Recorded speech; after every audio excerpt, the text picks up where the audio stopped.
This video is brought to you by Squarespace.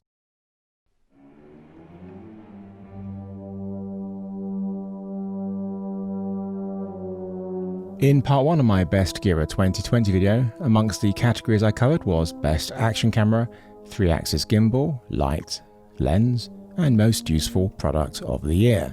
In this second and final part, it's mostly going to be all about cameras. Mostly.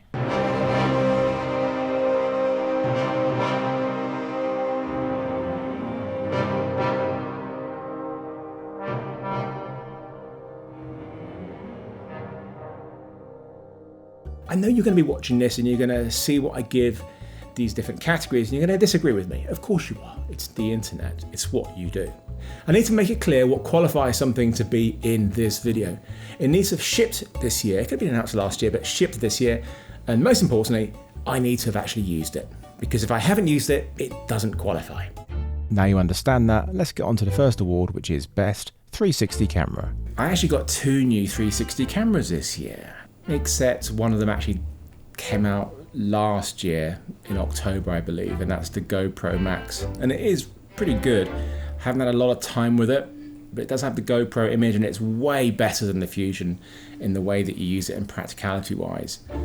But the one that I got this year, which also came out this year, is from Insta360. It is the slightly awkward to say Insta360 One X2.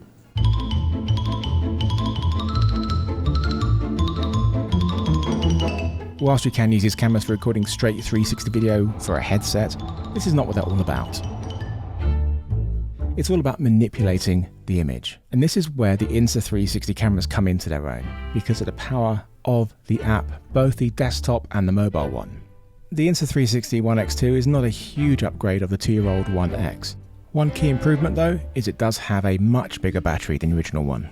Secondly, there is now a colour touchscreen for the camera itself. Whilst you don't need a screen for shooting 360 video, as it captures everything after all, it does make using the camera and navigating the settings a breeze. Although if you go into the new single camera mode, you will need to make sure that your composition is correct. I'm not going to be able to feed the ducks and drink coffee, but let's see how we go. It's such a great, fun camera to use. Once you learn what you can do with the app, it unlocks just enormous creativity. If you already have the Insta360 One X or the One R, then there's no really compelling reason to upgrade. But if you are looking for a new 360 camera and you don't have either of those, then this is the one to go for. My only real issue with the camera is the image is too sharp, and this is a common thing that I get with all of these small sensor cameras.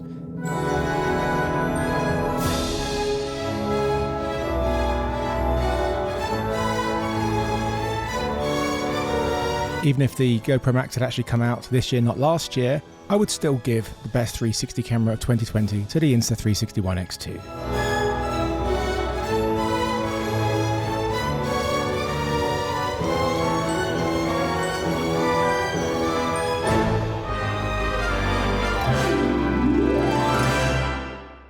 Next up is Best Drone.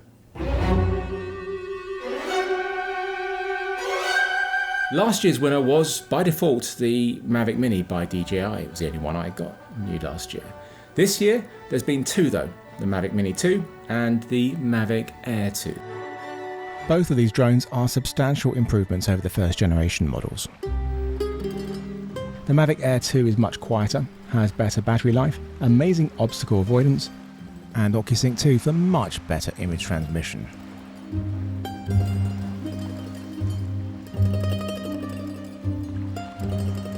Interestingly, it's the only DJI Mavic drone to have 4K 60p.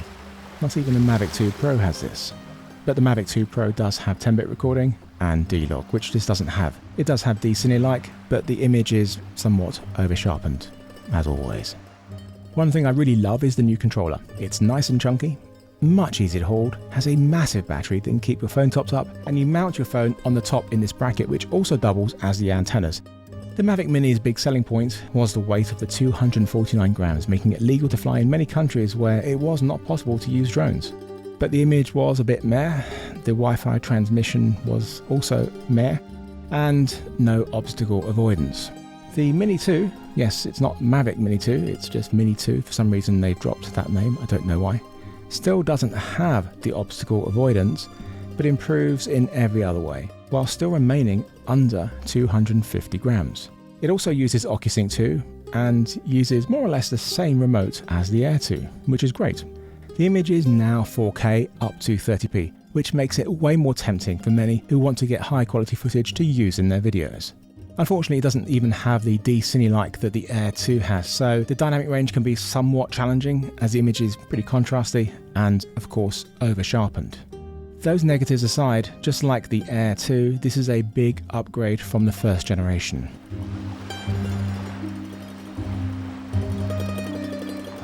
And both of them could be worthy winners of Best Drone of the Year. So I'm going to go with the one which is the best actual drone, with the best image and the best features, so it is the Mavic Air 2.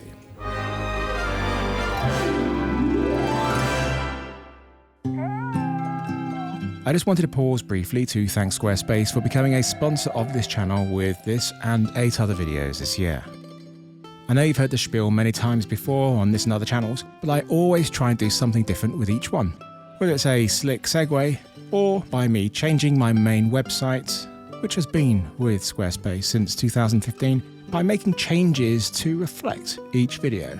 You've probably never noticed them because they are often very subtle, like the one from my Canon R5 video, which heavily focused on animal eye autofocus, or the one for the Sony ZV-1 review, where I became a vlogger. It's so simple to make these changes, I just need to make sure I don't forget to put them back as they were. I also do make real changes, like on this gear page, which gets updated when I have something fantastic and new that I bought this year, for example. But it's best I don't show you this, just in case there's spoilers in there, which there are. You can get 10% off your own website or domain by clicking the link in the description below. Right, where was I? Next up is Best Budget Hybrid Camera, as in stills and video camera. And budget, well, I'm going to say under £2,000. I know that's not true budget, but can we just live with it on this one? So there's really 3 cameras which I've used this year that go into this category. Sony A7C, the Fuji X-T4 and the Panasonic S5. For me, a true hybrid camera needs to shoot equally great video and stills. There's loads of cameras that shoot great video and loads that shoot great stills, but not a huge amount that do both really well. This year we've had some interesting cameras come out, like the Sony A7C. It's their entry-level full-frame mirrorless camera, and it's essentially an A7 III squished into a body more akin to the APS-C cameras. This does mean though that the lovely A7 III EVF is lopped off. Instead you have a much more inferior and very small one from the A6600. You've also just got the one SD card slot and no front dial, making operation a bit more cumbersome. It does have a number of improvements over the A7 III. One of the main ones is the autofocus is so much better. It's very similar to the A7R4, but even better because it has touch tracking. Sadly, the video is still the same as the A7 III, which has a nice video, but it's 8-bit. And despite coming out after the A7S III, the menus are still the same old menus. So whilst it's a really great camera, I'm not quite sure who it's really for. It feels like a stopgap camera before we see the A7 IV, which I expect will have much of the massively improved video capability of the A7S III, and most likely with a new 24 megapixel sensor. The Fuji X-T4 fixes the X-T3's biggest issue, namely the lack of IBIS. Whilst the IBIS isn't perfect, the lack of it in the X-T3 made shooting handheld video without an optical stabilized lens really quite ugly and jittery. Other than that, it's very similar to the otherwise excellent X-T3. Gorgeous stills, gorgeous film emulations, gorgeous 10-bit internal video up to 4K 60p, and DCI too. The autofocus is a bit hit or miss, and do check out my dedicated video explaining all of it as it is very finicky. I think this is the best APS-C camera money can buy. And now finally, the Panasonic S5, which many are calling the full-frame GH5, which I think is rather underselling it. This is the baby brother to the powerhouse that is the S1H, and is better in many ways than the more expensive S1. Has a 24 megapixel dual ISO sensor, which is gorgeous, and it gives the camera a beautiful DCI 4K, as well as UHD 4K of course, and 10-bit internal recording. Now it does do 4K up to 60p, but it has to switch into APS-C mode if you go over 30p. It also has anamorphic recording, but also in Super 35, but it does have a 5.9K ProRes RAW recording out of the HDMI. That this is the entry-level camera from Panasonic and is under $2,000 is really impressive. Now the camera does have the best autofocus of any Panasonic camera I've ever seen, but that's not saying a huge thing because it is still only contrast based. And really to get the best from it you need an appropriate lens like the new 20 to 60mm, and also to shoot in a higher frame rate like 50p, as it does give it a much better chance of working well. Picking a winner out of these three is really hard because all three of them are superb cameras that all shoot great stills and great video. But I am going to go with, maybe controversially, the Panasonic S5 because of what it offers for the money. It is an absolute beast of a video camera and it's a really great stills camera. Obviously, I just wish it had fantastic autofocus, the one thing that it's missing. But it is still an absolutely fantastic hybrid camera. Next up is best unrestricted budget hybrid camera, a camera that shoots both stills and video of 2020. I think I need to shorten that. If you watch my channel, you'll already know what's won this because I've made 2 videos about it recently. In fact, in the past month. So yes, it's the Canon R5. And those 2 videos go into a huge amount of detail that I can't possibly touch on in this video. From my early days at the beginning of August to now, 4 months later, has the camera gone from being almost the most frustrating camera I've ever used to being a superb and reliable professional tool. So if you are interested in the Canon R5, and actually even if you're not, I really recommend watching them.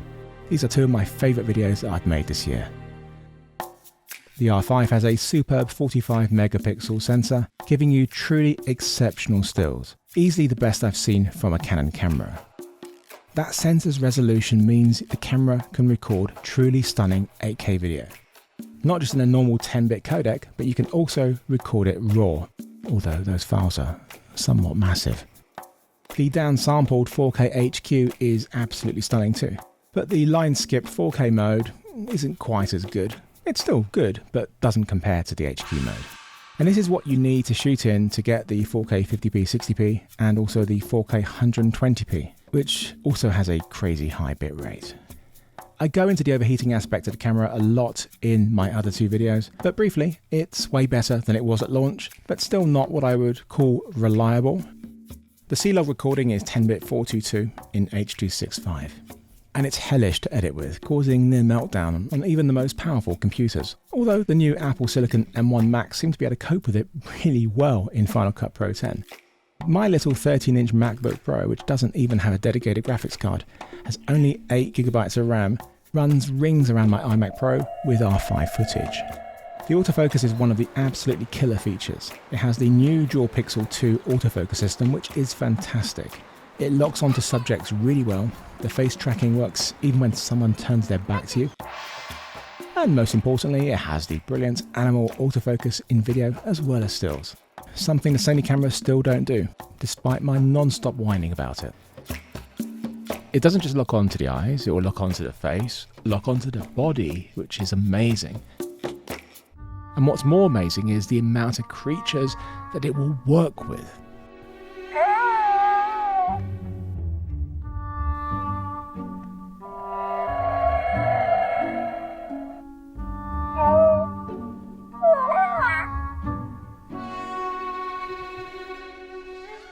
Before I move on, I must mention the Sony a7S III here. The video from the a7S III is better than the R5. It's reliable, it doesn't overheat. The video quality in 4K is the same in 24p up to 120p, and that quality is superb. You don't have to switch to a lesser mode to get the higher frame rates, although the Canon's 8K and 4K HQ mode have more detail for sure. What it doesn't have though is a stills mode that compares to the Canon.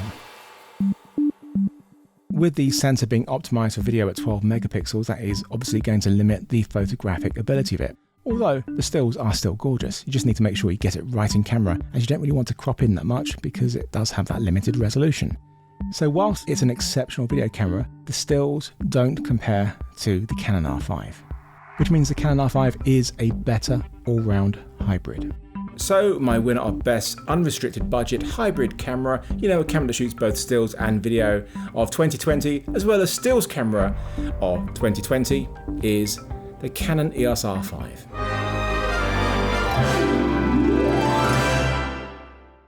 So just 2 awards left.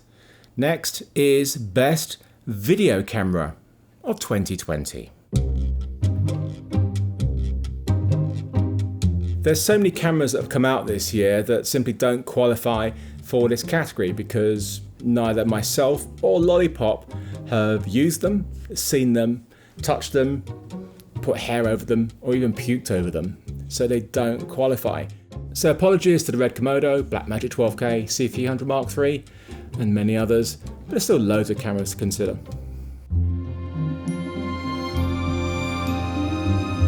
Last year's winner was the Sony FX9, and this year it received a big boost with the version 2 firmware, but even that didn't stop it being overshadowed by much smaller cameras this year.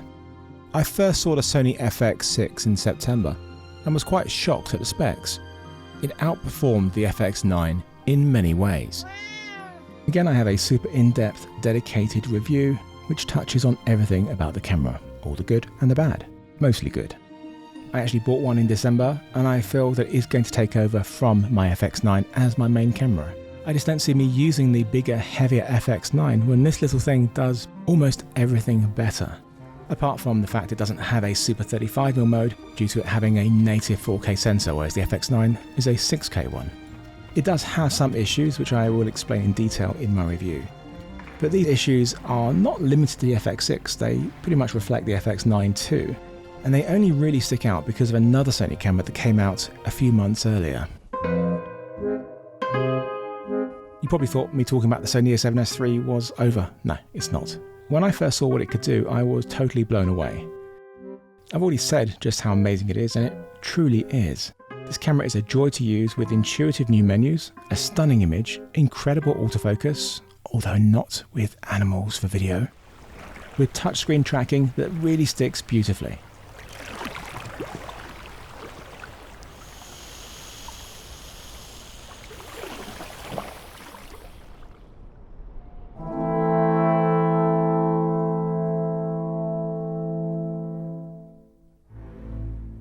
The lack of any selectable tracking ability in autofocus other than human eyes and faces with the FX6 is one of the biggest letdowns of that camera, along with the somewhat old-fashioned menus and very fiddly operation, which are directly taken from the FX9. As it is clearly an a7S III wrapped in a pro video body, I know what it could truly be capable of if it wasn't held back like this. The a7S III has an exceptional EVF, an amazing EVF.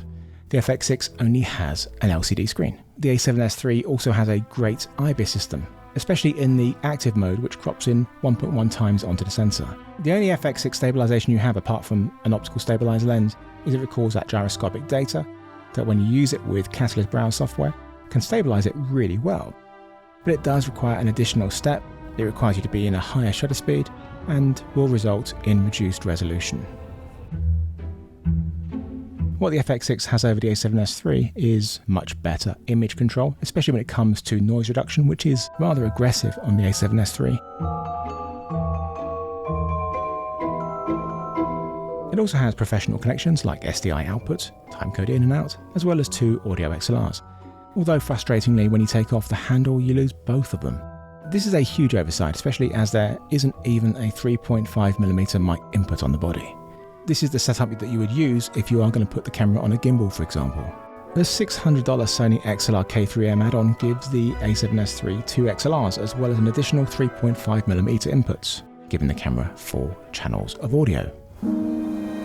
This is the icing on the cake that lifts the camera into more than a stills camera that shoots video. Even though it isn't officially classified as such, the Sony a7S III is a truly great video camera, which just happens to take rather nice photos too. One thing I forgot to mention is they both output 16-bit RAW, the FX6 from the SDI and the A7S III from the full-size HDMI. I love my FX6 and it is an amazing video camera.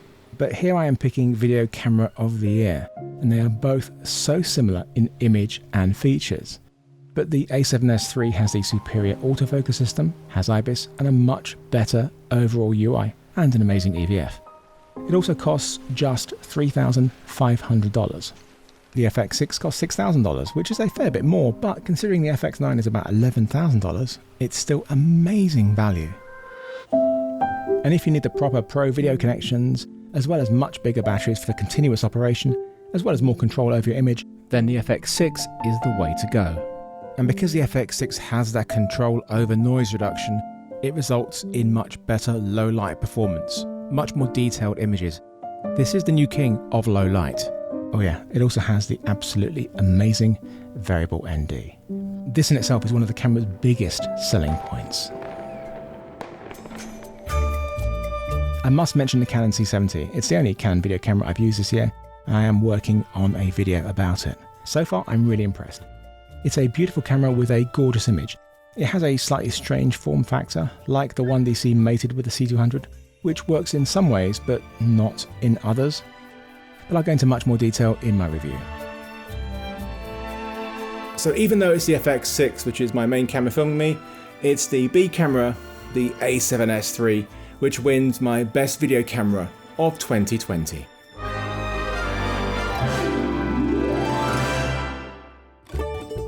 In case you're wondering what happened to best audio product, well, that's now going to be a separate video because the section became just too long. So much to explain about this incredible device, the Tentacle Sync, and what it can do for your workflow. So yeah, separate video, but that would have been my best audio of 2020. So the last category is simply called Best of 2020. It's the overall product. So looking at everything that's won so far and picking one of those things to be the winner of winners. And it is the Sony A7S III. We waited for it for a long time.